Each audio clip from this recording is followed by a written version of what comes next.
రాష్ట్రంలో రైతును అన్యాయం జరిగేటటువంటి నిర్ణయాలతో ఈ ప్రభుత్వం నిర్వహిస్తున్నటువంటి విధానాలు ఏవైతే ఉన్నాయో ఈరోజు రైతు రోడ్డెక్కడానికి అవకాశం కల్పించింది.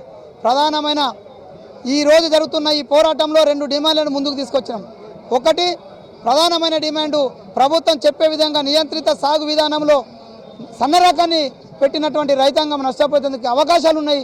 నష్టపోతున్నాడు కాబట్టి 2500 రూపాయల చొప్పున సన్న రకం వడ్లను కొనుగోలు చేయాల్సిన బాధ్యత ఈ ప్రభుత్వం అని ఒకటి డిమాండ్ చేస్తూ, రెండవది మొక్కజొన్న విషయంలో తీవ్రమైన నిర్లక్ష్యం మూలంగా ఈరోజు 85% మంది రైతులు దళారులకు మొక్కజొన్న పంటను అమ్ముకున్నటువంటి పరిస్థితి. ఈరోజు మొక్కజొన్న పంటను దళారులకు అమ్ముకున్న తర్వాత కొనుగోలు కేంద్రాలు ఏర్పాటు చేయడం ద్వారా అది దళారులకే లాభం జరుగుతుందనే విషయాన్ని తెలియజేస్తూ ఖచ్చితంగా అగ్రికల్చర్ ఆఫీసర్ల ద్వారా మొక్కజొన్న